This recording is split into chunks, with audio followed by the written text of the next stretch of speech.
ಆದ್ರೆ ಅವಳ ಮುಖ ನೋಡೋದಕ್ಕೆ ಎಷ್ಟೇ ಪ್ರಯತ್ನ ಪಟ್ರು ಬರೀ ನೆರಳಿನ ಆಕಾರ, ಮುಖನೇ ಕಾಣಿಸ್ತಿರ್ಲಿಲ್ಲ ಸರಿಯಾಗಿ. ತೀರಾ ಒಗಟಾಗಿ ಮಾತಾಡ್ತಿದ್ಲು. ತೀರಾ ವಿಚಿತ್ರ. ಮೊದಲನೇ ಸಲ ನನಗೆ ಈ ಥರ ಕನ್ಸು ಬಿದ್ದಿರೋದಮ್ಮ. ಅದಕ್ಕೆ ಮಲ್ಕೊಳ್ಳೋದಕ್ ಮುಂಚೆ ಯಾವಾಗ್ಲೂ ಆ ತಾಯಿ ಬನಶಂಕರಿ ತಾಯಿ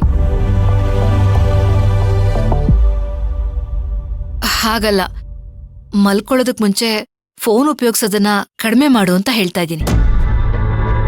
ಈ ಥರದ್ದೆಲ್ಲ ಆಗೋದಿಲ್ಲ. ಆದ್ರೂ ಕನ್ಸು ಬಂದಾಗ್ಲಿಂದ ನನಗೆ ಸಮಾಧಾನನೇ ಆಗ್ತಿಲ್ಲ ಅಮ್ಮ. ಅವ್ರನ್ನ ಮೊದಲು ನೋಡಿದಾಗ ನಂಗೊಂಥರ ಭಯ ಆಯ್ತು. ಆಮೇಲೆ ಕುತೂಹಲ ಜಾಸ್ತಿ ಆಗ್ತಾ ಹೋಯ್ತು. ಅವಳಿಗೆ ನನ್ನ ಬಗ್ಗೆ ಎಲ್ಲ ಗೊತ್ತಿರೋ ಹಾಗೆ ಮಾತಾಡ್ತಿದ್ಲು. ನನಗೂ ಅವಳಿಗೂ ಯಾವುದೋ ಹಳೆ ಸಂಬಂಧ ಇರೋ ಥರ ಫೀಲ್ ಆಗ್ತಿತ್ತಮ್ಮ. ಅವಳು ನನಗೆ ಪ್ಲೀಸ್ ಮೊದಲು ನೀವು ಯಾರು ಅಂತ ಹೇಳಿ. ಮತ್ತದೇ ಪ್ರಶ್ನೆಗಳನ್ನ ಹುಡುಕ್ದಾಗ್ಲೇ ಉತ್ತರ ಸಿಗೋದು. ಇಷ್ಟಕ್ಕೂ ನಿನ್ಗೆ ನಾನು ಯಾರು ಅನ್ನೋದು ತುಂಬಾ ಚೆನ್ನಾಗಿ ಗೊತ್ತು.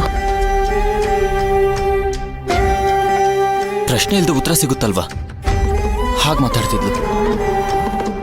ಅವಳು ಮಾತು ಕೇಳ್ತಿದ್ರೆ ನಾನು ಮುಂಚೆನೇ ಅವಳ ಜೊತೆ ಮಾತಾಡಿದ್ದೀನಿ ಅನಿಸ್ತಿತ್ತು.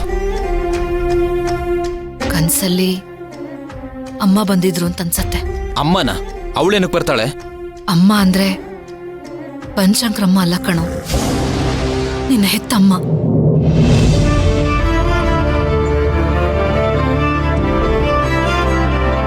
ಪ್ರಶ್ನೆಗಳೇ ಇಲ್ಲದೆ ಉತ್ತರ ಕೊಡೋದು ಅಂತಂದ್ರೆ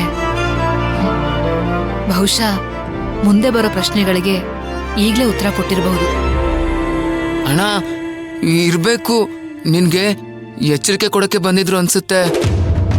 ಯಾಕೆ? ಯಾವ್ದ್ರ ಬಗ್ಗೆ? ಅದನ್ನ ನೀನೇ